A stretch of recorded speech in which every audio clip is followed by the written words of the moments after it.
அஸ்ஸலாமு அலைக்கும் வரஹ்மத்துல்லாஹி வபரகாத்துஹு. திருப்பத்தூர் அருகே அரசு குளிர்சாதன பேருந்து விபத்து. ஓட்டுநர், நடத்துனர் உட்பட 6 பேர் காயம். அரசு மருத்துவமனையில் அனுமதி.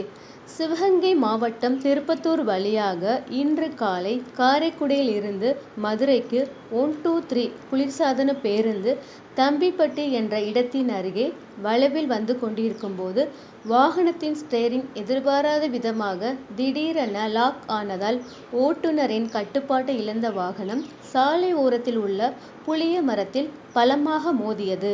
இதில் ஓட்டுநர் அருகே அமர்ந்திருந்த நடத்துனர் மற்றும் 4 பயணிகள் உட்பட 6 பேர் காயமடைந்தனர். தகவல் அறிந்து சாலையில் சென்று கொண்டிருந்தவர்கள் மற்றும் அக்கம் பக்கத்தினர் உடனடியாக காயப்பட்டவர்களை மீட்டனர்.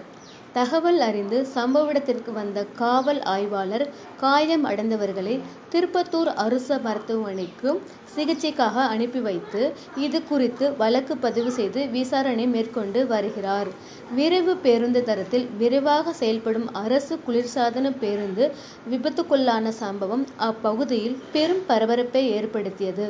கூடுதல் கட்டணத்தோடு செயல்படும் குளிர்சாதன பேருந்து ஸ்டேரிங் லாக்காகும் அளவிற்கு முறையான பராமரிப்பு இல்லாமல் செயல்பட்டதா என்ற கேள்வி சமூக ஆர்வலர்கள் மற்றும் பொதுமக்கள் மத்தியில் பேசும் பொருளாக எழுந்துள்ளது என்பது குறிப்பிடத்தக்கது.